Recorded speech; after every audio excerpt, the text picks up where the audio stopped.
tayo ba ay sigurado? Are we sure that we are going to heaven after we die? Yun yung napakahalagang katanungan. Kasi maraming tao ang nag-expect o nag-assume na pag namatay langit. Dahil ang pinangahawakan, namatay na daw si Kristo. E para saan nga naman yung kamatay ni Kristo? Di ba? Para sa kasalanan ng lahat ng tao.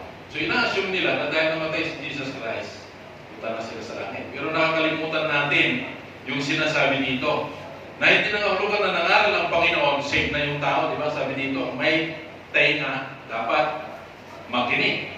Dahil doon nagmumula, sabi ng Apostle Paul, yung pananampalataya, yung pagtitiwala sa Diyos.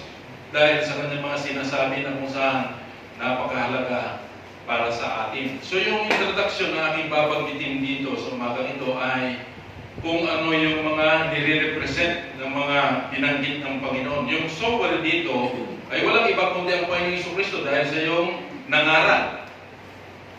Siya yung nangaral dito at makikita natin na ito ay hindi lamang tumutukoy sa Panginoon kundi sa panahon natin, bawat mananampalataya na mayroong desire na i-share ang gospel ay tinatawag kang sower, tagapangaral, naghahasik. Ano yung hinahasik mo? Ito yung salita ng Diyos. Ito yung tinawag na binhi, yung seed. Tumutukoy ito sa salita ng Diyos na kanyang ipinangaral dito sa Matthew chapter 13. At ganun din doon sa bawat susunod sa Panginoon na mangaral, yun din yung binhi. Na alam natin na napakahalaga yung salita ng Diyos na naihahayag. At yung pangatlo dito ay binabanggit dito yung iba't ibang klase ng lupa na kung saan tumutukoy ito sa iba't ibang klase din ng tao, higit sa lahat, yung iba't ibang attitude sa kanilang mga puso. Pare-parehas yung mga taong ito na nakarinig. Pare-parehas sila, pero magkakaiba yung attitude doon sa salita ng Diyos na kanilang narinig. At ito ay nagre-represent sa bawat isa sa atin na tayo ay pare-parehas ngayong umaga na makakarinig, makakaalam ng salita ng Diyos sa ating pag-aaralan, pero yung ating mga response o kaya reaction doon sa narinig natin, dito na magkakaiba. At dito rin makikita kung paano iba yung reaction mo sa salita ng Panginoon dahil makikita at malalaman yan sa iyong buhay na ito po yung nire-represent o kaya dinescribe dito ng bawat klase ng lupa o kaya tao na nakarinig. Kaya ang katanungan dito, ano ang nangyari doon sa salita ng Diyos na nayasik sa iba't ibang klase ng lupa? Sa atin, hindi tayo gaanong pamilyar dito sa kwento. Bakit? Nakikita natin na yung tinatanan. Ibig sabihin, ikaw kung andito ka, naglalakad dito, pamilyar ka sa pagtatanim, pagbubukid. Dahil andyan ang bukid, kitang-kita. Sa atin, ay makikita mo na malinis naman eh. Kasi andito yung binabanggit ng mga damuhan o kaya tinikan, yung mga tinik. Halos wala ka makita dyan ng mga tinik. Maliban yung, ang tawag doon, bain-bain. Yung halos hindi makita. Pero dito, pinapakita niya na kahit na sa tingin natin ay malilinis yung ating mga bukid, pero mayroon pa rin yung mga nababanggit na ito. At isa-isahin po natin pag-aralan dahil napakahalaga ito para sa atin po ito. Kaya nga, kung mayroon tayong tainga, dapat natin pakinggan dahil para sa atin yung salita ng Diyos. Huwag mong isipin na exempted ka. Para pag sinasabi mo, kung exempted ka sa salita ng Diyos, exempted ka din sa langit. Yung ba? Ayaw mo pumunta sa langit, mahirap po yun. Dahil kung mayroon mang hindi dapat ginagawang biro-biro, ay yung sinasabi ng Panginoon. Dahil ang Diyos, seryoso para sa atin. Kaya ako, nakangitiman ako, mayroon akong mababagit, mamaya siguro na patawa, pero hindi ako, seryoso ako sa sinasabi ko, hindi ako nagbibiro, lalo na sa mga salita ng Panginoon. So, tignan na po natin isa-isa dahil medyo mahaba-haba din ito dahil 4 na puntos, di ba? Pag-baptize ka daw, 3 lang. Pero ito 4 eh. Di naman natin pwedeng ihiwalay yung isa dahil napakahalaga ito. So, tapusin natin. So dadako na tayo kagad sa una. Anong nangyari? Yung una dito na binabanggit ng Panginoon, mababasa natin sa verses 1 to 8, na kung saan, sabi niya dito sa verse 4, and when he saw, ang Panginoon dito, some seeds fell by the wayside, pero yung pinto ng Panginoon sa isang magsasaka na naghasik. Nung siya'y naghasik, sabi niya, yung ibang binhi ay nahulog sa daanan, wayside, and the fowls came and devoured them up. So yun po yung description doon sa naghasik, na yung unang binhi, makikita natin na ito ay napunta sa dinadaanan. So dito, makikita natin para maintindihan natin, pag sinabing daanan, katulad yan, sa mga bukid na yan, mayroong pilapil. Pag yung may-ari niyan, binisita yung kanyang bukid, sabay sa dumadaan, doon ba sa gitna, kanyang sinasagasaan yung mga palay, or dumadaan siya sa pilapil. So pag doon siya palaging dumadaan sa pilapil, anong itsura mo? Anong mangyayari doon sa pilapil? Titigas. Titigas yun. Dahil siyempre pag malambot naman yun, mababaon siya pag duman sa pilapil. So dito ay sinabi na yung ibang binhi na punta sa dinadaanan ng tao kaya naging matigas dahil palaging naapakan. Kung kaya, yung binhi ay walang chance na pumasok kaya anong tawag ito, lumubog doon sa lupa, mag-penetrate. At ang nangyari, ayon dito, mamaya sa explanation, ay makikita natin na dahil hindi ito pumasok sa lupa, andun lang sa ibabaw, sabi dito sa verse 4, nakita ng mga ibon at kanilang kinain. So ano mangyayari ano ang i-expect nung naghasik doon sa binhi na napunta sa daanan? Wala na. Kinain na ng ibon eh. Mayroon pa kayang chance na tutubo? Imposible na yun. So ngayon titignan natin ang explanation ng Panginoon. By the way, sa mga parables ng Panginoon, mayroon siyang mga parables na in-explain mismo at mayroon din siyang mga parables na hindi in-explain. So ito ay isa sa mga parables na mayroong explanation. Kaya titignan po natin dito sa verse 19. Sabi ng Panginoon dito sa verse 19, when anyone heareth the word of the kingdom and understandeth it not, then cometh the wicked one and catcheth away that which was sown in his heart. This is he which received seed by the wayside. So, ngayon ipinaliwanag ng Panginoon na ito yung mga tao na nakarinig ng salita ng Diyos. Pero ang sabi, ang naging problema dito, sabi dito ay hindi nila naintindihan. So, yun yung sitwasyon na narinig at hindi naintindihan. Karamihan ng tao ngayon na nakakarinig ng salita ng Diyos, nakikinig lang, tango ng tango. Tango ng tango, ganyan. Tapos pag tinanong mo, di ba kung minsan na-experience, siguro na-experience niya, di ba pag mayroong nagsalita o kaya nag-share tapos magtatanong, wala kayong may tanong. Di ba karamihan, ang meaning kung walang tanong, dalawa lang. Naintindihan lahat or yung kabilang extreme, wala kang naintindihan, kaya wala ka rin may tanong. So dito, may kita natin na hindi nila naintindihan yung sinabi ng Panginoon. So yun yung pinaka-worst na scenario dito na hindi nila naintindihan. Ang tanong ay bakit kaya? Hindi naintindihan. So dito ay tignan natin ang dahilan kung bakit hindi nila naintindihan. At dahil hindi naintindihan, makikita natin na yung expectation ng Panginoon na mag-respond sila sa pamagitan ng pananampalataya ay hindi nangyari doon sa mensahe ng Panginoon. Or, maaring ang explanation po nito ay may mga tao kung bakit hindi naiintindihan ang mensahe o kaya salita ng Diyos dahil ito yung mga tinatawag na selective sila ay selective people o kaya namimili ng kung sino yung tatayo dito sa pulpito. Ay, si pastor na lang naman pala speaker, hindi ako pupunta. Yun ang ibig sabihin doon na hindi nakakaintindi ng salita ng Diyos dahil namimili. Or, ayun naman pala yung topic, hindi na ako makikinig, alam ko na yan. So, namimili ka ngayon. Pero ang tanong, ano bang sinabi ng Panginoon dito? Yung may tainga, dapat makinig. Wala naman sinabi dito maging selective ka eh. Napiliin mo kung ano yung dapat mong pakinggan. Dahil delikado yun. Namimili ka lang. Eh, ang Diyos wala namang pinipili. Paano ngayon ang Panginoon? Ang ililigtas niya lang yung mga gwapo at magaganda.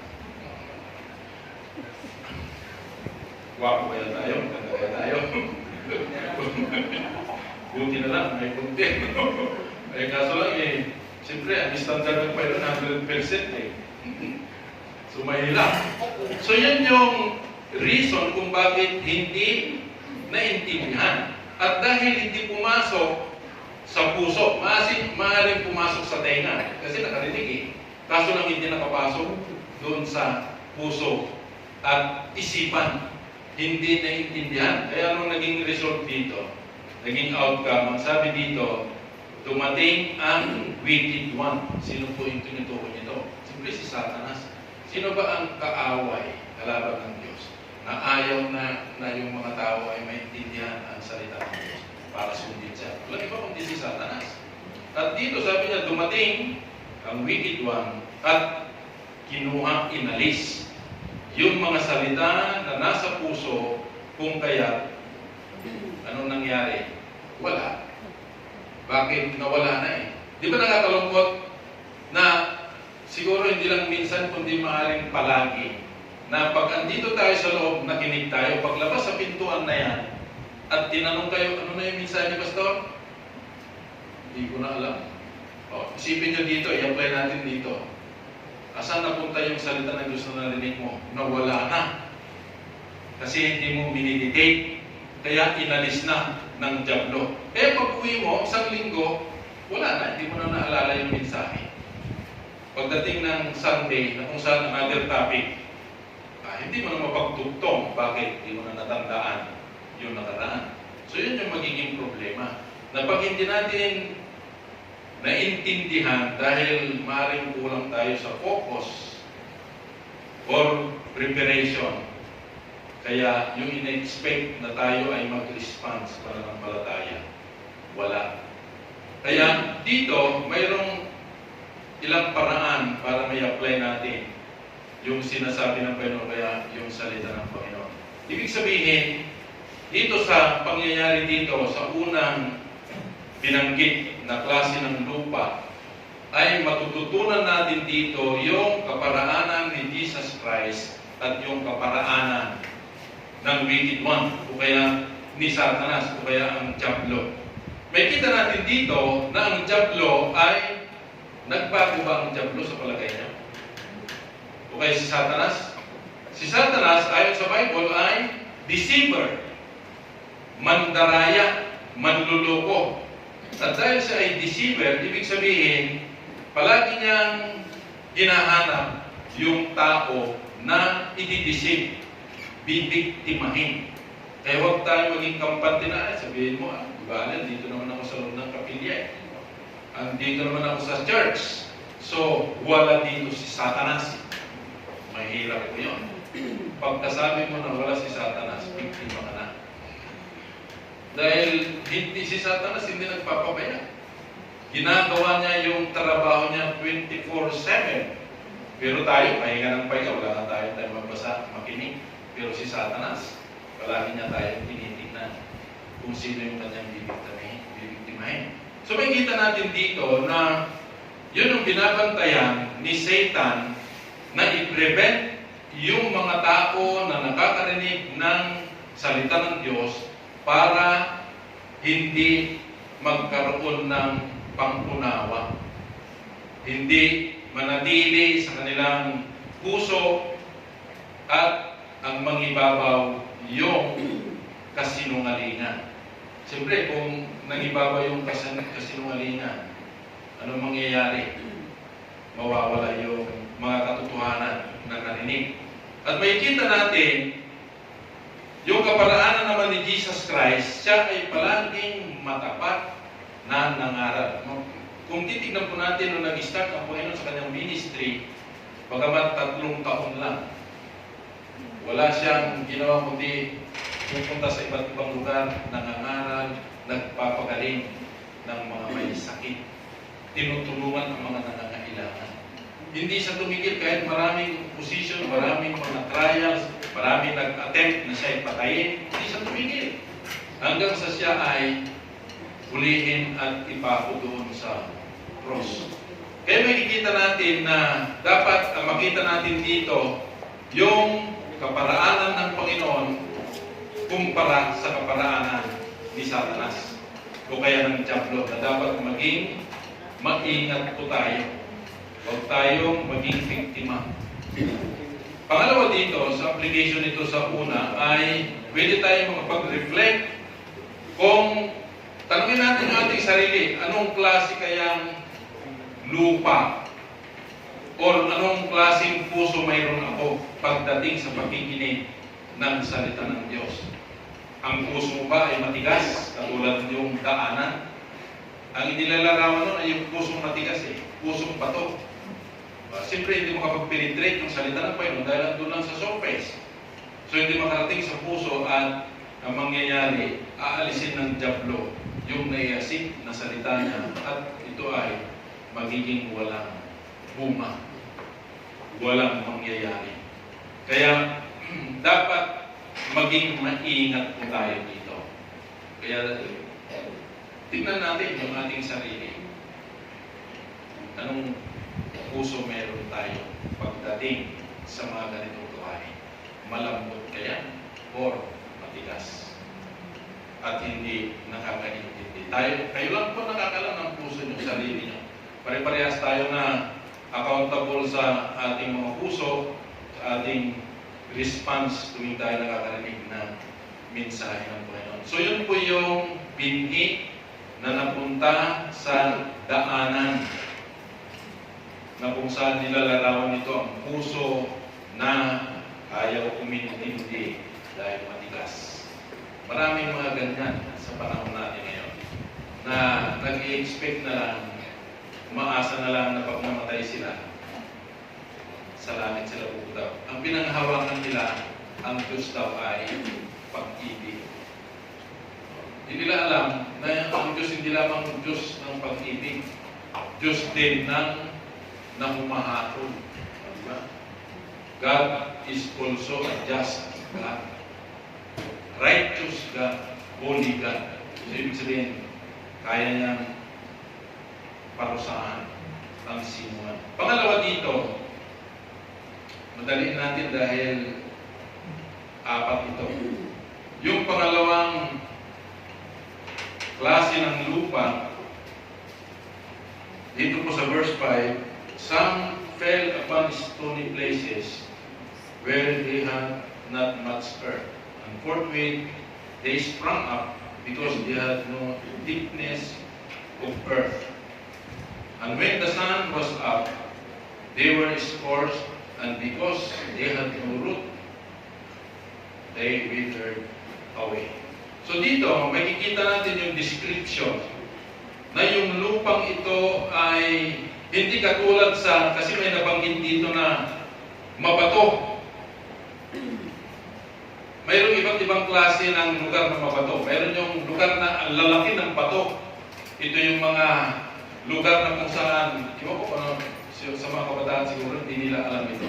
Yung mga nagpupunta noon, yung mga tatay at mga nanay nagpupunta sa bundok at nag-uuma, tawag doon, naglilinis kahit na hindi patag yung lupa, nililinis. At dahil sa lugar na yun ay bundok, maraming batong malalaki. At yung mga bato na yun, hindi nila inaalis yun. Baka isipin natin, ganito yun. Yung sinasabi dito ng Panginoon, hindi mo ganon. Kundi ang tinutukoy dito ng Panginoon ay kung anong klase yung lupa doon sa Palestine. Na marami din dito sa lugar natin, yung manipis lang yung lupa dahil yung ilalim nun ay pila. Hindi naman yung paringit na sinasabi nating bato, yung masyadong matigas na pag pinukpok mo ay nag-spark, nag-aapoy, masyadong matigas yun. Pero ito yung ginagawa nilang, yung, ang tawag dito, limestone, yung ginagawang adobe. Sabagay, karamihan dito, hindi naabutan yung unang chapel dito, na puro bato, na yung malambot, yung pila yung ginawa para may tayo. So ito yung klase ng bato na kung saan manipis at marami dito. Lalo kung pupunta ka dyan sa part ng Magsaysay, yung nadadaanan dyan pag pupunta ka ng Tambubong, akala mo ang ganda yung lugar, pero nagtataka ka, bakit damo lang ang tumutubo, halos wala kang makita na malalaming kahoy. Kasi manipis lang yung lupa. Dahil pag hinukay mo, bato na kaagad. At dyan, ibang klaseng bato yun. Hindi basta-basta pila lang na yung malapot. So, ganun yung klase dito ng lupa na kung saan napunta yung mga ibang binhi. At dahil mayroong lupa pero manipis, madaling tumubo. Dahil may lupa. Pero dahil hindi po malalim at yung kanyang ugat nasa ibabaw lang, pagsikat ng araw, sabi dito, ay nalalanta. So, madaling tumubo, pero madali namang malanta dahil sa lugar. Ngayon, titignan natin dito ang explanation ng Panginoon dito sa verses 20 at saka 21. But he that receiveth the seed into his stony places, the same is he that heareth the word, and anon with joy receive it. Yet hath he not root in himself, but dureth for a while.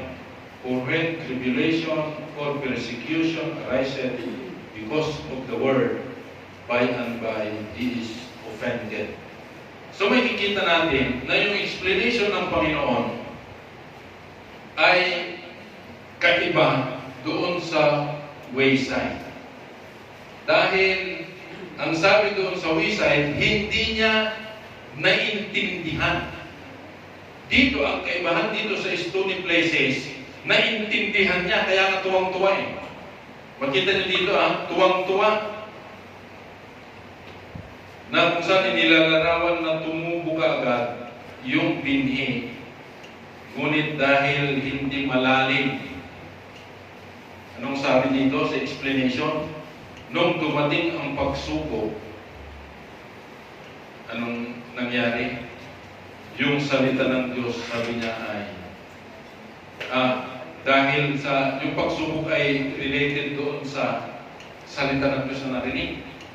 Siyempre, maaaring sabihin natin yung pagsubok galing kay Satanas dahil si Satanas ang kontrabida eh. Ayaw niya yun. At kagad anong sabi dito na offend. Or, siya ay na-discourage. So, makikita natin dito na lumalabas na parang naiintindihan niya yung salita ng Diyos. Kaso lang, dahil sabi dito ay tinanggap niya na may kagalakan. Ito yung sinabi dito sa verse 5. Na kung saan ay tinanggap niya na may kagalakan, pero ang sabi dito ay iyon pala ay yung tinatawag nating emotional. Dahil siguro magaling yung nagsalita, ganito. Ang ganda ng paliwanag. So ikaw naman excited. Na-excite ka. Nung sinabi sinong gustong tumangkap, takas ka agad ng kamay. Na-excite ka eh. Nadala ka ng iyong emosyon. Tinanggap mo agad. Na parang ang kinalabasan ay naiintindihan mo. Pero yun pala ay sa emosyon lang. Pagdating ng problema, doon na nagkakaalaman kung yung ba talagang narinig mo ay mayroong impact sa buhay mo. Mayroon bang lalim? Mayroon bang pagkaunawa? Kaya dito, emotional lang yung kanyang response doon sa salita ng Diyos na kanyang narinig. Dahil ang sabi dito, nung mayroon ng trials, kaagad nawala. Kaagad na-offend.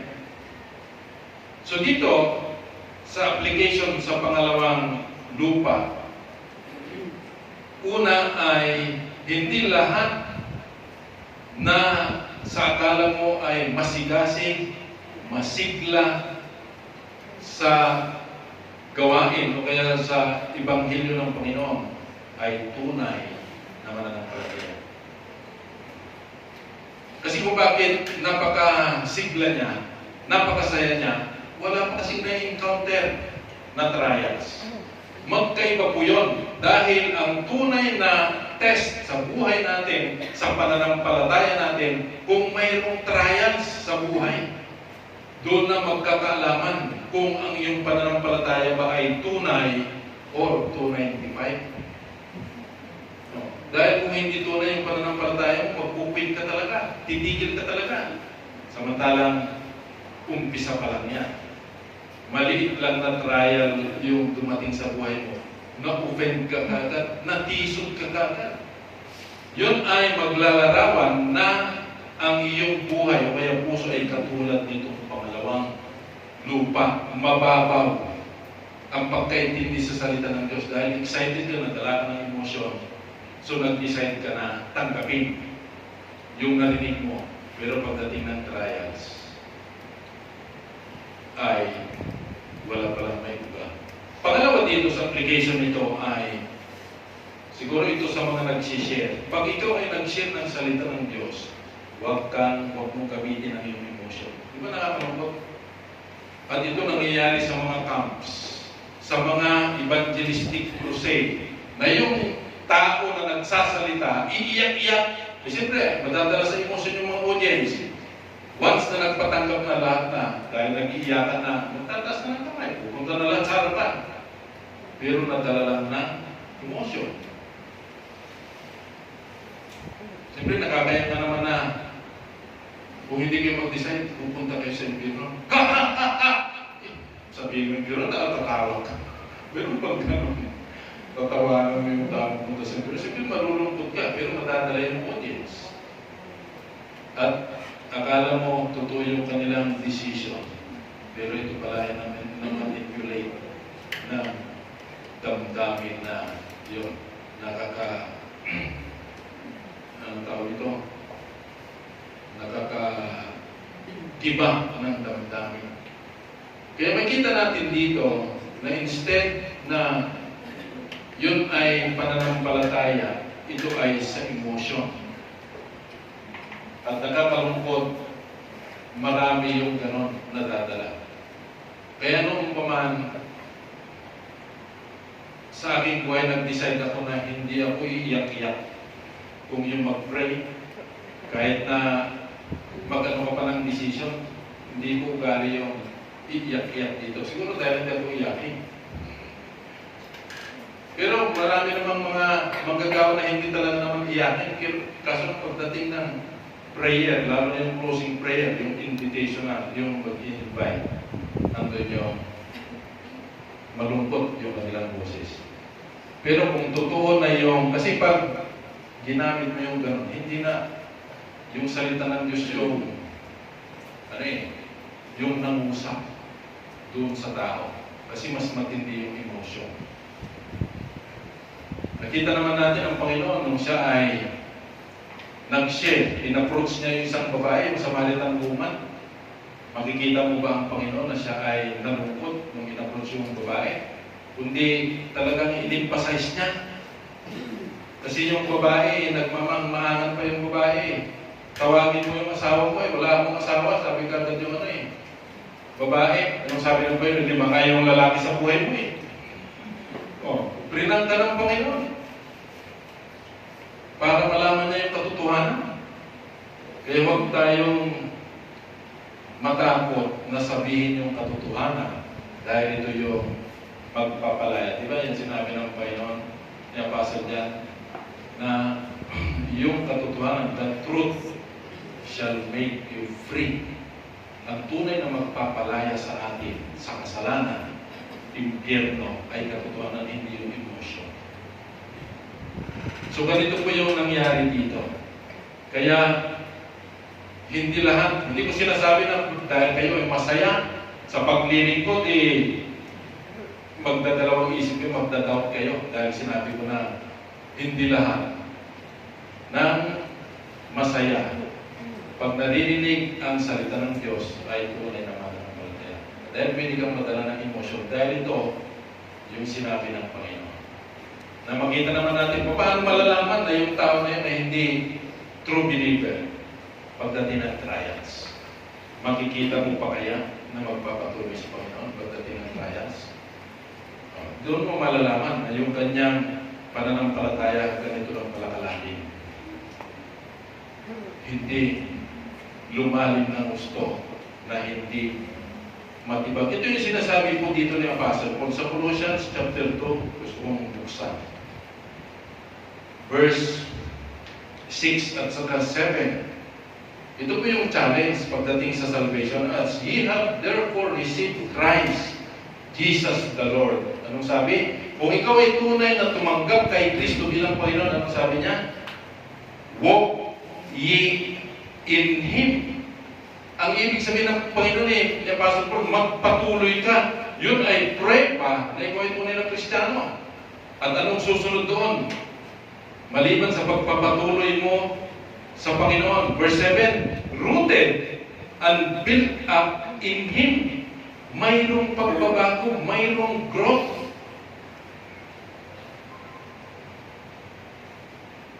And established in the faith as ye have been taught, abounding therein with thanksgiving. So yun po yung direksyon ng isang tunay na ligtas o kaya true believer. Punta tayo sa pangatlo. Bilis-bilisan natin. So verse 7, sabi dito, and some fell among thorns, and the thorns sprang up and choked them.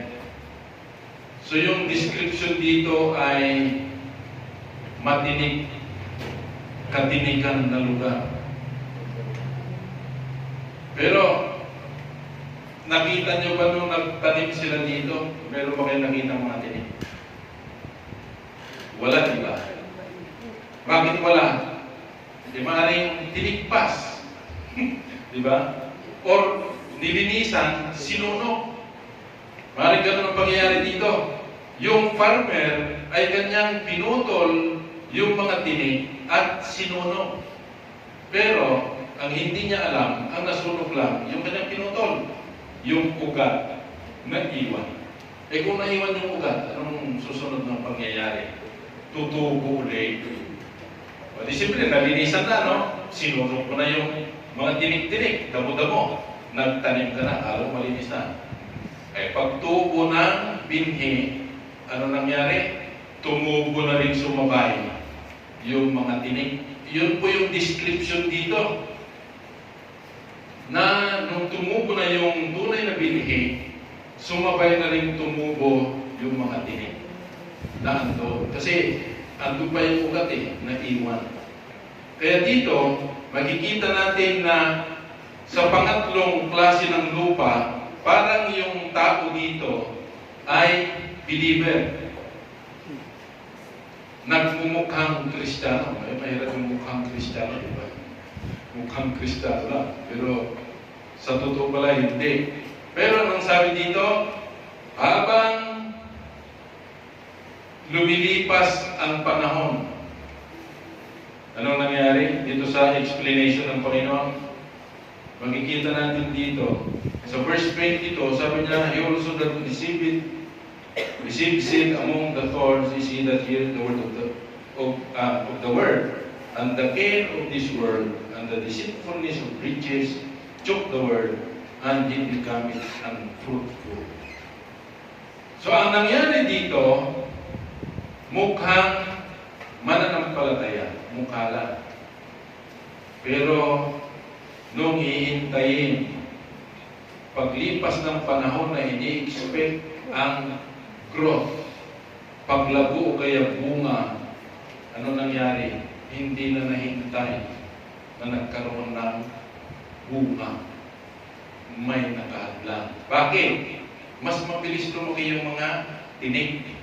So na-choke, ibig sabihin hindi na nakalusot yung mga di ba? Lalo yung baing-baing, kung nauna yung natumubo doon sa palay. Saan palulusot yung dahon ng palay? Wala na. Masasaklawan na niyang ganyan at sigurado pwedeng mamatay or hindi magbubunga. Dito po sa Matthew chapter 6 verse 24, may kita natin na sinabi ng Panginoon na no man can serve two masters, for either he will hate the one and love the other. So may kita natin yung explanation ng Panginoon dito na hindi nakafocus sa isang direksyon yung tao dito, kundi sabi niya na sidetrack siya ng kayamanan ng mundo o kaya yung mga bagay-bagay sa mundo ito. At alam niyo po, marami sa mga mananampalataya ang nahahadlangan ng kamunduhan. Napakarami. Di ba, kuminsan, dahil ang isang tao nag-aaral, nagtatrabaho, hindi maka-attend ng mga ganitong gawain. Ano ang binigyan mo ng importance? Ano ang prioritize mo? Yung trabaho at pag-aaral. Nakalimutan mo ang Panginoon. Na mas maraming ginagawa ang Panginoon sa buhay mo. Dahil ang mga schools ngayon, pinapahirapan nila masyadong mga estudyante, wala nang time na umattend. At yan ay part ng mga activity ni Satan para yung tao pag mahina yung kanyang pananampalataya na katulad nito, wala na, masasidetrack na siya at ang iisipin niya lang yung makapasa or mag-promote sa trabaho. Nakalimutan mo yung para sa Diyos. Nakakalungkot yung gano'n, pero ito yung nilalarawan nito eh.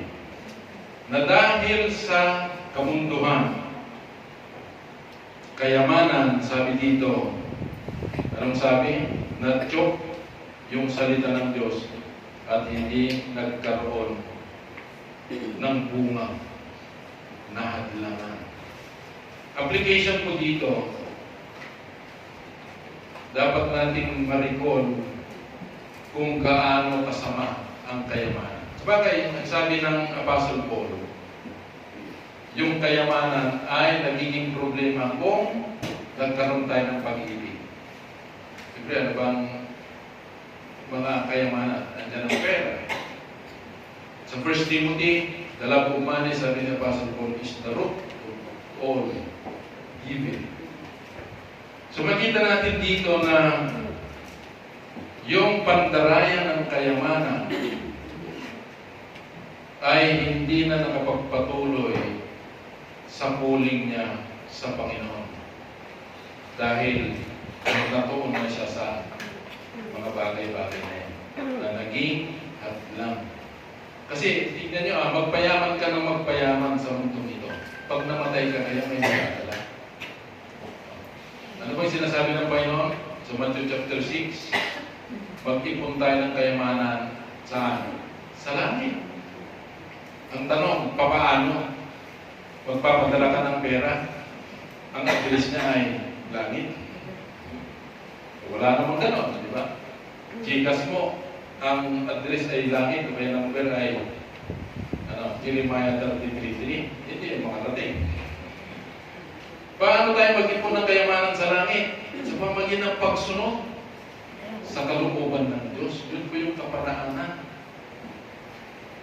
Kaya nga, deceitful ang kayamanan dahil akala pag mayaman tayo dito sa lupa ay kaya-kaya natin gawin yung kalooban ng Diyos. Pero hindi natin alam na number one na hindrance yung kayamanan dahil mandaraya po ang kayamanan. Akala mo kung marami kang pera, mas maigi ang buhay mo. Pero subukan niyo mag-interview yung mga mayaman. Napakarami nilang problema. Gusto mo magkaroon niya maraming problema? Buti ngayon wala kang pera, wala kang pinong problema, di ba? Ang problema mo lang kung paano makakain. Pero yung maraming problema, dami nilang iniisip. Na halos hindi na makatulog. Kaya dapat maisip natin palagi na ang kayamanan ay mandaraya. Pangalawa, pwede tayong mag-reflect kung anong klaseng lupa o kaya puso meron tayo? Inaalaw ba natin sa buhay natin na mahadlangan tayo ng mga bagay na yan? Mga kamunduhan? Or mas pinipili natin yung kalooban ng Diyos? Napakahirap mag-decide, di ba? Halimbawa, linggo, wala kang may sahing mamaya. Anong unahin mo? Napakahirap na sitwasyon yung gano'n. Pupunta kang mag-church or maghahagilap ng pera. Pupunta ka sa palengke. Pero nagkakalimutan natin ang Panginoon ng ako na hindi niya tayo pababayaan. Kaso lang kung minsan nakakalimutan yung pangako na yun. Dahil malimit ang prinsipyo natin, kuya, filosofya sa buhay ay katulad ng filosofya ng mundo, to see is to believe. Walang laman yung bigasan namin, anong isasahin namin pag-uwi? Imalay ko. Isabihin mo sa Panginoon, dahil siya naman nangako na hindi kanya pagkukulangan, di ba? Mayroong Matthew 6:33, may Philippians 4:19, may Hebrews 13:5 pa. Dapat panghawakan natin. Ang Panginoon na nagsabi nun eh. At hindi niya gagawin sa buhay mo, magkakaproblema ang Panginoon sa buhay mo kung hindi niya ginawa. Maliban lang kung meron tayong problema. Dahil kung minsan, kahit hindi kasalanan ng Diyos, hindi pagpipintang sa Kanya. Pero naman pala tayong kasalanan, kaya nawawalan tayo ng mga pangailangan. Dahil may problema din pala tayo, tapos sisinisi natin sa Diyos. Hindi tayo pala yung hindi nakaabot dun sa Kanyang standard. So dapat, tignan natin yung ating sarili. Na dapat, huwag nating hayaan na yung mga salita ng Diyos na narinig natin ay mawalan ng saysay. O kaya, katulad nito, matchok, yung mapigilan at hindi na masunod dahil meron ka ginawang iba. O pang-apat na po tayo na kung saan ay sabagay ganun din kahaba para sa magkakapareho. So verse 8, but other fell into the good ground and brought forth fruit, some 100-fold, some 30-fold, 60-fold, some 30-fold. Yung description dito ng good ground ay isang ideal na lupa o bukid na pagtatanim katulad ng mga bukid na andyan sa bandang daya natin. Yan ay ideal para sa pagtatanim.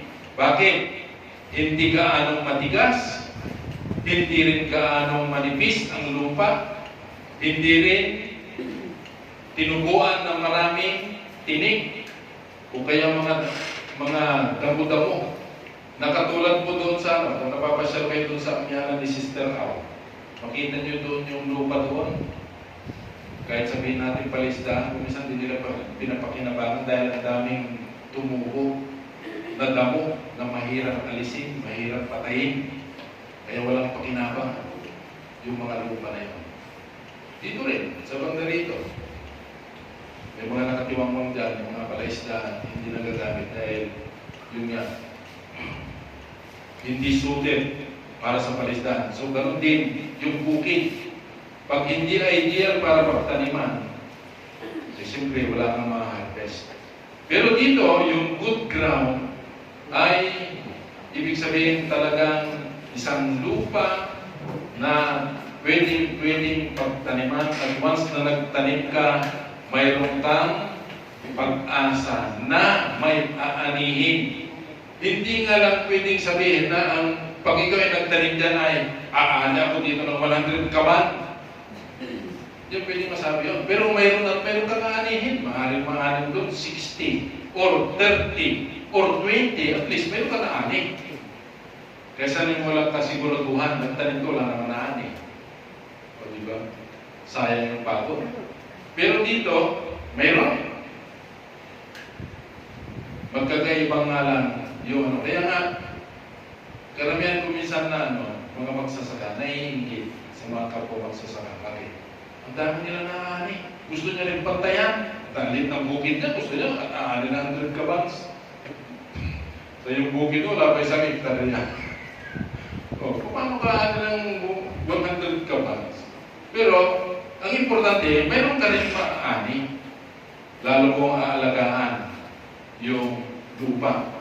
Ngayon, ito yung mga importanteng bagay patungkol sa mabuting lupa o kaya yung puso na mabuti sa harapan ng Diyos. Mapapansin natin dito sa explanation ng Panginoon sa verse 23, "But he that received seed into the good ground is he that heareth the word and understandeth it." So makikita natin yung contrast doon sa una. Yung una nakarinig, ang problema, hindi niya naintindihan. Parang lumalabas doon sa pangalawa, pangatlo, na parang naiintindihan nila. Pero nung may dumating, yung mga pangyayari sa buhay nila, lumalabas na hindi rin naintindihan. Lumalabas dito sa mga iba't ibang klase ng lupa na yung pang-apat lamang, yung tunay na nakaunawa doon sa itinuro ng Panginoon. Bakit? Ang sabi dito ay na narinig niya, naintindihan niya, at ang resulta ng pagkaintindi niya, nagbunga. At yung bunga niya ay 30, 60, at saka 100. Kaya dito, makikita natin na yung pang-apat lamang yung masasabi na tunay na believer. Bakit? Sinasabi ng banal na kasulatan na yung kaligtasan na ino-offer ng Panginoon ay hindi lang basta naligtas yung tao. Magre-result yan. Kung kaya ang Panginoon ay naghahanap ng bunga sa ating buhay. Sa John chapter 15, binabanggit doon na sabi ng Panginoon ay, "Ye have not chosen me, but I have chosen you to bear fruit, much fruit." Pinili ko kayo o iniligtas ko kayo para magbunga. Walang kwenta sa Panginoon ang isang buhay na wala namang result, wala namang bunga. Kaya tandaan po natin yan, na kung yung buhay mo hanggang sa ngayon, kininikli mo ng Christian ka, dahil palagi ka nakakarinig, pero wala kang nakikita bunga sa iyong buhay. Walang silbi yan sa harapan ng Diyos. Katulad ng magtanim ka ng isang puno, na wala, alam mo na yung puno na yun ay nagbubunga. Halimbawa, mangga. Ang tagal na, 10 taon na, 20 years na, di wala ka man lang makitang bunga. Pagtsatsagaan mo ba yung mangga na yun? Samantalang nagdudumi. Tuwing magpapalit ng tao, kawawa ka, reklamo ka ng reklamo, dami na nawawalis na. Oh, dapat putulin mo na. Kasi walang silbi eh. Wala namang pakinabang sa dahon. Bakit meron na ngayon? Ilaga mo yung dahon ng mangga, biling inumin. Gamot. Eh yung hindi rin good lang there. Yung kanyang mga sana. So dito, makikita natin na yung pang-apat lang, yung tunay na believer dahil sa result. Mayroong bunga. Siyempre, saan naluluwalhati ang Panginoon? Buksan na natin sa John chapter 15. Maliban sa binanggit ko, binabanggit pa dito ng Panginoon na ito yung nakaka-glorify sa Kanya. John chapter 15.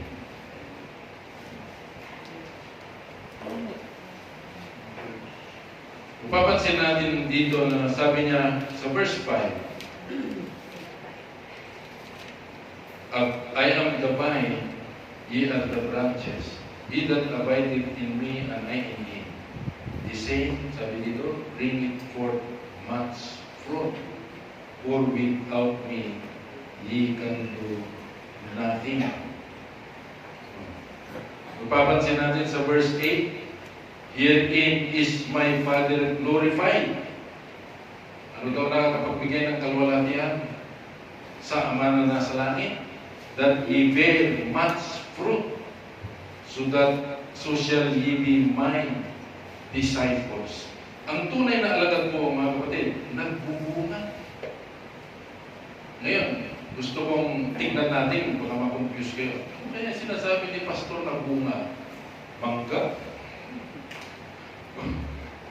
Ano kaya yung klaseng bunga ng isang mananampalataya? So bago natin tingnan yung bunga, ay pangalawa dito na application, o kaya mahalagang bagay sa good ground, ay dinidemonstrate nito yung tunay na pagkaintindi ng salita na palaging magre-result ng fruit. Ibig sabihin, pag yung isang mananampalataya walang bunga, may problema sa pagkaintindi ng salita ng Diyos. Hindi ka naintindihan. Kaya ang result, walang bunga. Katulad yung may naging problema, di ba? Yung una, pangalawa, pangatlo. Walang nangyari kasi nagka-problema sa pagkaintindi ng salita ng Panginoon. Kaya dito, yung tunay na pagkaintindi ng salita ng Diyos, palaging may bunga, hindi mawawala. So ngayon dito, ano kayang klase ng bunga yung nasa isipan ng Panginoon? Alam na alam natin yung fruit of the Spirit sa Galatians 5:22-23. Anong klaseng bunga yun? Ito yung mga magagandang anong tawag dito? Yung pagbabago, yung makikita natin yung mga kung paano natin harapin o kaya magpatuloy sa buhay Kristiyano, nakakitaan tayo ng magagandang pag-uugali na prueba ng pagbabago na ginagawa ng Holy Spirit.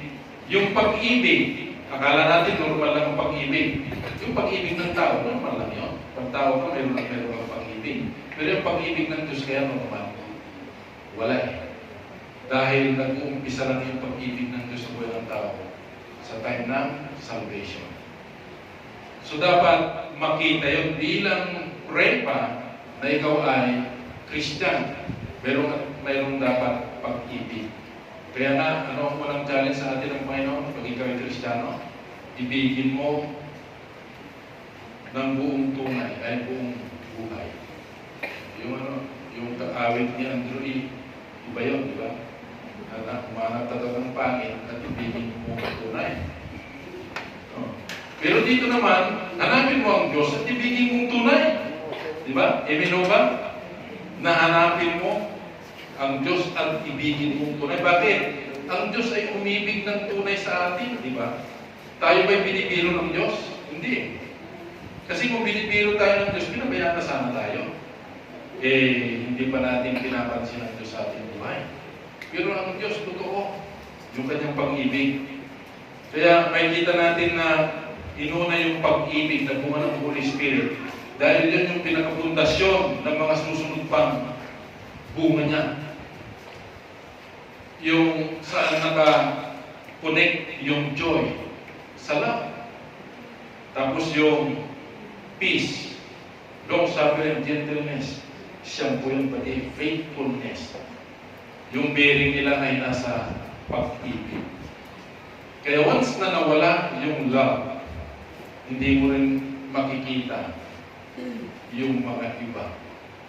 Ganong kahalaga yung bunga na yun. So bilang mananampalataya, i-expect ng Diyos na mayroon tayong love, joy, peace, long-suffering. Kailan natin kailangan yung long-suffering? Pagdating ng mga trials. Diba? Hindi pwedeng kunting mayroon lang sinabi sa'yo ng salita, di mo bagay yung suot mo, na-open ka na, di ka na nagsimba. Masasabi bang trial yun? Diba?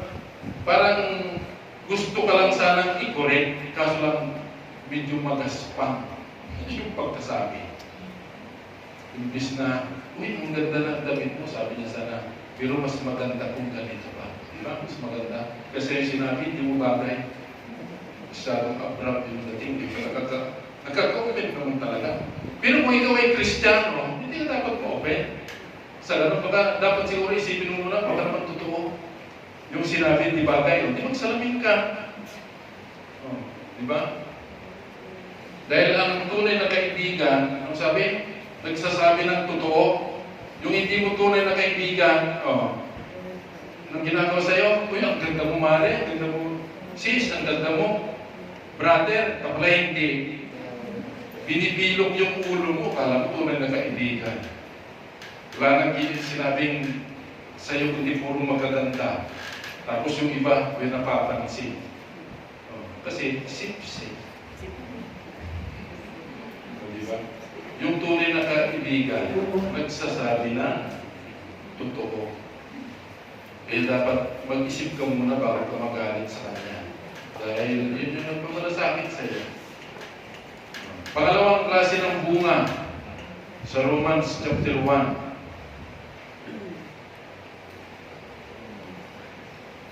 Sa verses 13 to 15, sabi ni Apostle Paul, sabi niya dito, now I would not have you ignorant, brethren, that oftentimes I purposed to come unto you, but was led hitherto, that I might have some fruit among you also, even as among other Gentiles. So yung desire ni Apostle Paul na makapunta sa mga kapatiran na ito sa Roma ay para magkaroon ng bunga. Sabi niya, that I might have some fruit. Verse 14, I am debtor both to the Greeks and to the barbarians, both to the wise and to the unwise. So, as much as in me is, I am ready to preach the gospel to you that are at Rome also. So, ano yung tinutukoy dito ni Apostle Paul na bunga? Ito yung gospel fruit. Dahil sa pag-share ng gospel, mayroong masisave at yun yung bunga. Dahil naintindihan mo na bilang Kristiyano, kailangan mo i-share yung salita ng Diyos na nagamit para ikaw ay masave. Isinishare mo yun. Mayroon ding bunga na dahil Kristiyano ka, parehas yung mananampalataya, nag-asawa kayo, yung anak nyo, bunga rin yun. Pero kailangan palakihin nyo na may takot sa Diyos. Bunga ng pagmamahalan ng parehas ng Kristiyano. Kaya ang responsibility doon, palakihin niyo yung anak niyo na hindi makasira sa Panginoon. So napakalaki yung responsibility. Nakala mo pag nag-asawa, ang goal magkaroon ng anak, pero hindi basta-basta anak lang. Dapat malaki, mapalaki. Ayon sa Panginoon. Kaya meron tayong Proverbs 22:6, train up a child or teach a child in the way he should go. Turuan para sa Panginoon. So dito sa pang-apat, makikita natin dito yung secret of fruitfulness. Dahil mabuting lupa, suited na lupa para pagtaniman, ano ang result? Bunga at maraming bunga. Ang ibig sabihin nito mga kapatid, pag tayo po nagpupunta sa church, siguraduhin natin na yung puso natin prepared, malinis. Kasi handa para pagtaniman eh. Kung pumunta ka dito, yung puso mo marumi, yung puso mo maraming damo, maraming tinik, matigas. Sa palagay mo, yung salita ng Diyos na maririnig mo, magpuproduce ng bunga. Wala. Yun yung secret ng fruitfulness. Dapat yung puso natin nakahanda, malinis. Pagdating dito, kaya parang ano eh, di ba? Parang yung awit na ng mga bata na pag sa Ilocano, nung mapangkatan ng isang school kat, dadya puso kat kasalakarampa, nga pagikan, itisasa ko ti abot, tapos agama iyawit mo. Kaya sa nalinis yung karamba.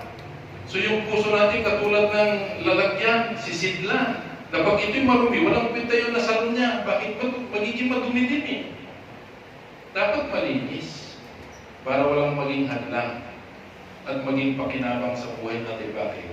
Mag-result na bunga.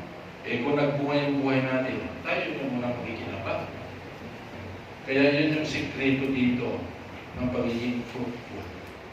Kailangan pag tayo pumupunta dito, dahil sasahurin natin yung mga salita ng Diyos ko yung pangarap, malinis yung puso natin. Prepare. Ibig sabihin, walang kasalanan. Di ba kung minsan, dito lang tayo nagpo-confess. Kaya nga baka nakakaligtan natin palagi, kaya may part ng ating program na bago tayo mag-start ay may silent meditation. Ang purpose nun ay pagbulay-bulayan mo yung sarili mo pag may kasalanan. Kasi kung may kasalanan sa puso mo, hindi mo masasalo yung salita ng Diyos. Bakit? Hindi ibibigay ng Diyos yung mahalaga. Di ba nabanggit sa Biblia? Huwag mong ibigay yung mga perlas sa baboy. Oh, dahil walang kwenta, anin ng mga baboy yung perlas. Sisirain lang. Parang ganun. Kung yung puso natin marumi, parang hindi karapat-dapat sa salita ng Diyos na napakahalaga. Ang salita ng Diyos ay precious. Tapos yung dala-dala natin lalagyan ni ang dumi. So, hindi tayo, huwag tayong mag-expect na tayo ay magkaroon ng bunga or tayo ay lumago. Kaya dapat naiintindihan natin at dapat nating intindihin ang salita ng Diyos. Bakit? Ito lang ang pwedeng bumago ng ating mga buhay. Magkakaroon ng bunga. Pero ang tanong, mayroon ba tayong puso na gano'n? Na handang linisin para sa Diyos. Dapat kung Kristiyano ka, yung palagi ang nasa isip, tuwing harap ka sa Panginoon, nandito ako, malinis yung puso ko. Handa para tumanggap sa mga salita mo. Kaysa yung pupunta tayo dito, hindi wala tayong kaalam-alam. Hindi natin alam na pupunta pala tayo dito makinig ng salita ng Diyos. Meron tayong ibang agenda. Paano naman makakapasok, makapag-penetrate yung salita ng Diyos pag pumunta ka dito, iba yung agenda mo, hindi para magpuri, makinig.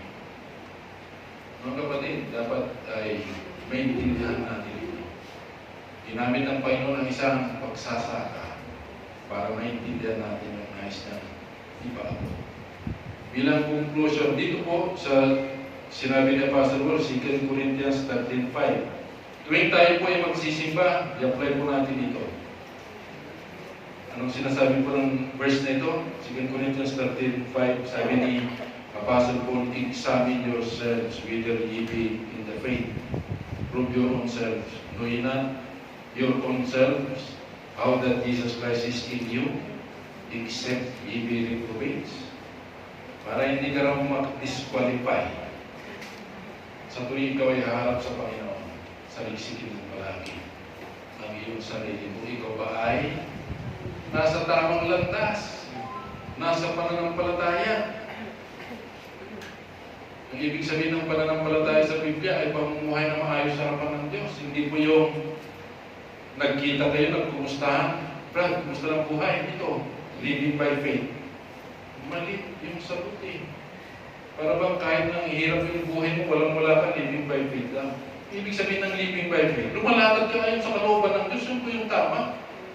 Pamumuhay sa pananampalataya, kalooban ng Diyos. Dapat hindi yung dahil nakasurvive ka, living by faith daw. Pero malayo. Dahil hindi ganon.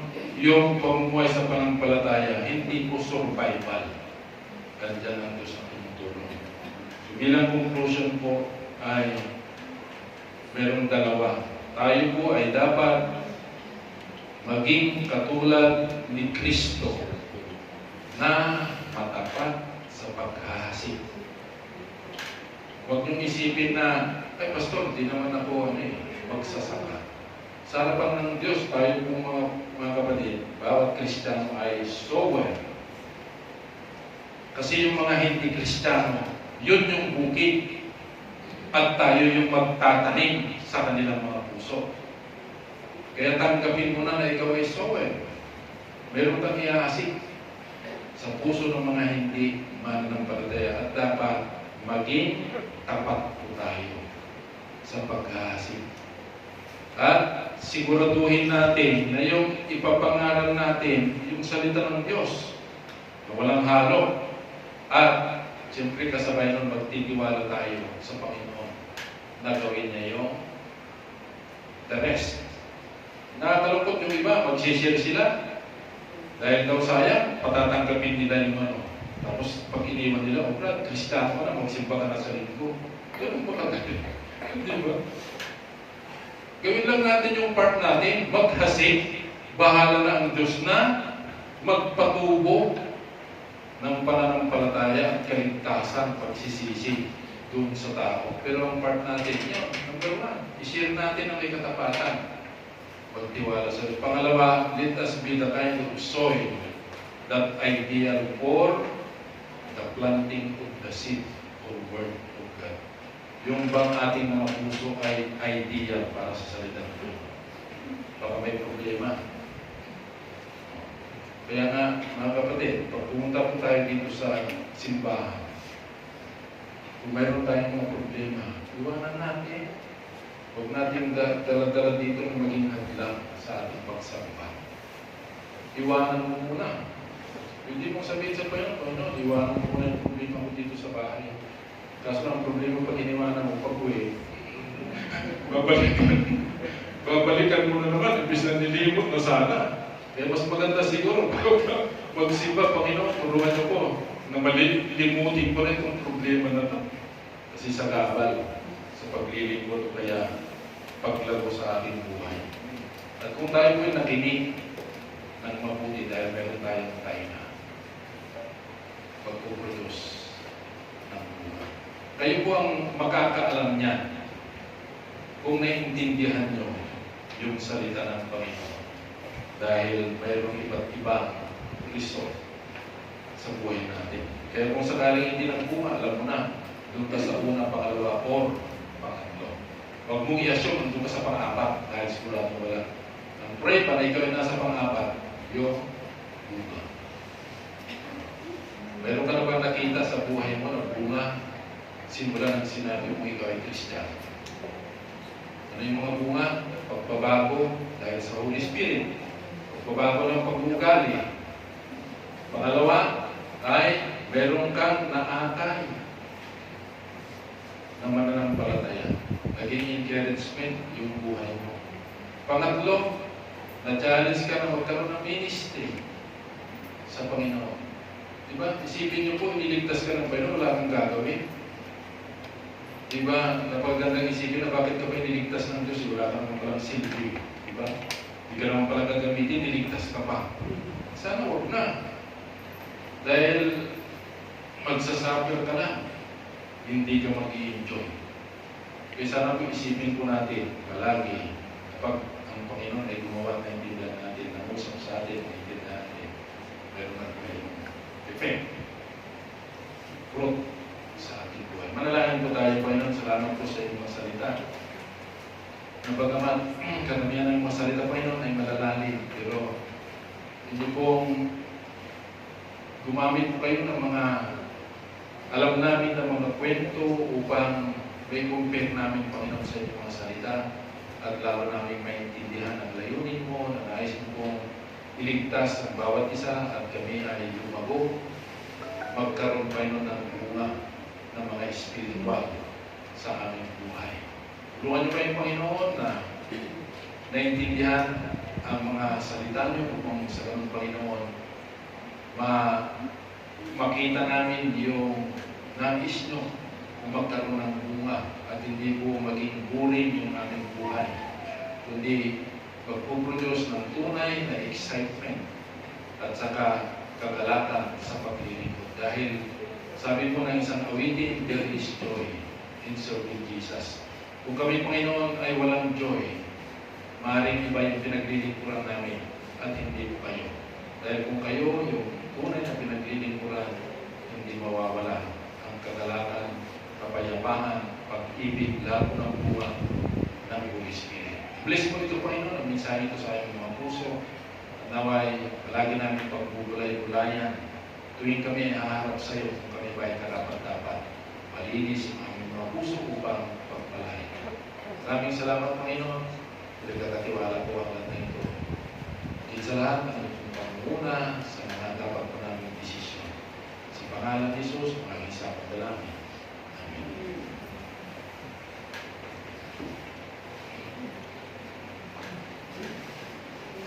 Maraming salamat sa napakagandang mensahe po. Masarap, kumbaga sa pagkain, ayaw mo pang lunukin kasi gusto mong lasahan ng lasahan yung salita ng Panginoon, buyanin ng buyanin yung salita ng Panginoon hanggang sa ma-internalize po natin ito. So, ganun po yung ginagawa ng Panginoon dito sa parables. Biruin mo yun, yung in-explain pa ng Panginoon talaga yung kanyang salita para maintindihan natin. So, dito sa ating pong parable na series, parable sa series na ating Panginoon si Kristo, ay marami po tayong matututunan about sa, of course, yung buhay natin sa kaharian ng Diyos, sa pagkahari natin. So, isang application na nabanggit kanina ay magbunga tayo. Sana makitaan tayo ng mga resulta sa ating pong buhay. Lumago tayo sa ating pong pananampalataya at huwag manatili sa kasalanan at sa mga bagay nila sa mundo. So as we respond sa ating pong mensahe sa umagang ito, let us all stand and let us sing our Thy Word response song.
Nawa ay bless po ang bawat isa po sa amin sa pamamagitan ng inyong salita at naluwalhati namin ang inyong pong dakilang Panginoon. Purihin po kayo sa pangalan ni Jesus. Amen. Tayo po ay mga offering. Ngayon ay gago po tayo sa aming instant offering na alalahanin po natin again na ang ating pong pagbibigay ay recognition po natin ito. Na-recognize natin na lahat ng bagay na mayroon po tayo, ito po ay galing sa ating Panginoon. Kaya, bilang pasalamat sa ating Panginoon, we give our tithes and offering. Though ang tithes talaga ay commanded ng ating Panginoon sa atin. And sa New Testament, hindi man ito nabanggit, ibig sabihin, argument from silence, ibig sabihin, ipagpatuloy natin yung pagbibigay. Ano? Kasi hindi naman sinabi ng Panginoon na huwag kang magbigay. Kundi sinabi ng Panginoon, give. And sabi din ng salita ng Panginoon, God loves a cheerful giver. Sabihin, tapos sa puso mo yung iyong ibibigay. So, as we give our tithes and offering, ay meron din mag-offer na awitin para sa Panginoon.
Patalas ka susunod. Kasi yung mga sa YouTube yung pag nanonood tayo, may mga ads. Gaya mo talaga ba? Libre. May ads.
Purihin po ang Panginoon sa awitin tayo. Awitin po natin ang ating pong doxology. Tayo po tayo lahat.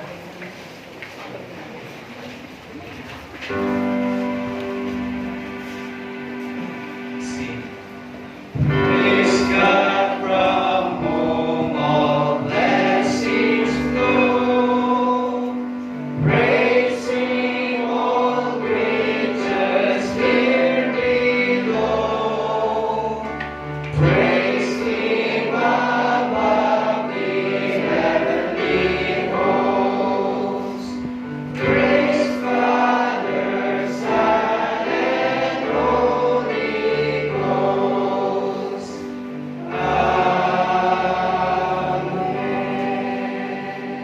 Panginoon, maraming salamat sa buhay ng bawat isa po sa amin na inyong patuloy na iniingatan at pinoprotect, Panginoon, ginagay, inilid, Panginoon, sa tamang landas. Salamat po, Diyos, sa patuloy ninyong pagbigay sa amin ng kalakasan, katalinuhan, Panginoon, sa aming pong mga trabaho. Salamat sa pag-provide ninyo sa mga family po namin, ang mga pangangailangan po namin, and even sa mga pangarap namin sa buhay, Panginoon, and mga goals po namin, kayo ang patuloy din, Panginoon, na nagsusustain sa amin, nagbibigay sa amin, O Diyos, ng inspiration sa pamamagitan ng inyong salita para magpatuloy, O Diyos.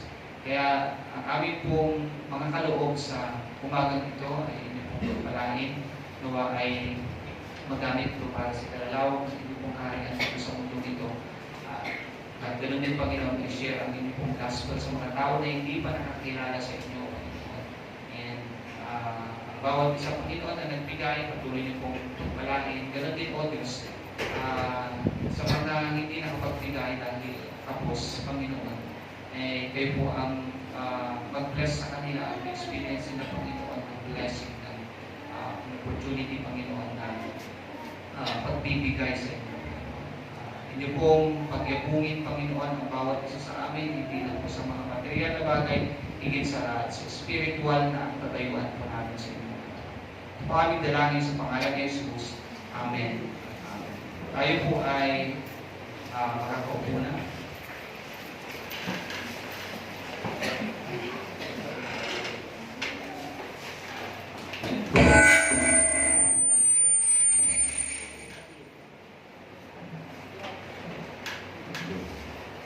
Dada po tayo sa ilang mahalagang announcement, pero bago yan ay nais muna natin i-welcome yung ating bisita. Ito po ay taga rito rin pero napunta sa ibang lugar dahil sa siyempre yung kabilang partner ay taga Pampanga. Si Karen, si Pauline at saka si Jomo, si Amita po yan. Pamangkin pastor sa pinsan. Ayun. Yan ay nakikita natin na maliliit pa, pero yan mga dalaga at binata na. Puro dalaga ba? Hindi. So maraming salamat. Ganon din na nakasama natin yung manugang ni Glenn. Bakit dati nakatin naman siya pero iba na tayo. Okay, maraming salamat at nakasama kayo dito. At yung mga patuloy na bisita natin, nagpapatuloy din. Kasama din natin ang sila Engineer Iyong at saka si Madam Lucita. Dito na yata kayo titira. Balita ko, nag-retire ka na yun. Kaya mukhang dito na sila maglalaki. Mukha pa lang. Sila nakakaalam na. Kaya salamat at nagkasama-sama po tayo ngayong umaga. At ito po yung ating mga announcement na iba pa. Leader natin ay sa linggo ay si Pastor. Di ba po kung sino Pastor ito? Special Music ay Young Pro. Isipin nyo, Special Music daw. Kung sino yung mga Young Pro dito sa church. Ushers ay si Brother Jude at saka si Van. Mamayang hapon ay Youth Joint Fellowship. Gaganapin po ito sa Bayambang. At ang alis dito ay 1:00. Pero maiwan muna mga YP dahil may pag-uusapan. Yung pagpunta roon sa Bayambang. At saka para malaman kung kasya tayo dun sa sasakyan na na-prepare. Pag hindi kasya, sasabay na lang yung iba. Pwede naman, di ba? So, yung people na gustong sumama mamaya, maiwan muna kayo. May kunting pag-uusapan. Sa bukas, August 19, yung joint fellowship, mamaya na hapon po ito, 1:00. Bukas ay gaganapin ang Pangasinan Prayer Day. Doon din po sa lugar na yan, sa Bayambang. Noong last Monday, dito po ginanap yung Sampang, Sambales Pangasinan Prayer Day at nakadalo naman lahat yung mga kamanggagawa natin doon sa Sambales. Kaya bukas naman ay Pangasinan lang, Pangasinan chapter. Yung mga nagpe-fellowship lang dito, ka-fellowship natin. Gaganapin din sa Bayambang. Cleaners, meron na po tayo para sa kaalaman ng iba, meron na tayong schedules ng mga tagalinis. At sa Sabado, ang naka-schedule ay Young People Boys. Para walang makalusot, basahin ko po yung mga pangalan nyo. Sa Sabado po ito, Kuya Stephen, Kuya Ace, Lloyd, Van, Ivan, Renan, Aaron, Angelo, Adrian, Joshua, John, Leo. No, kung mayroon pang hindi nabasa doon, kasama basta yung people. Oh. So, nabanggit lang, 12 po kayo. So, kasi hindi na maharap yung tagalinis, kaya kailangan na mag-schedule. Nung nakaraan ay young people girls naman, yung maglilinis. Kaya nagre-reklamo na yata sila, sila na lang palagi daw. Kaya tulungan naman. So, marami naman kayong YP boys. Katapos po ay mga prayer of concern po natin. Isa pa pala ay nananawagan sa mga aawit. Di ba napakaganda yung mag-asawa umaawit dito? Very challenging, di ba? Kaya pag mag-asawa kayo, piliin nyo yung makasama nyo. Hindi lang sa pag-aawit.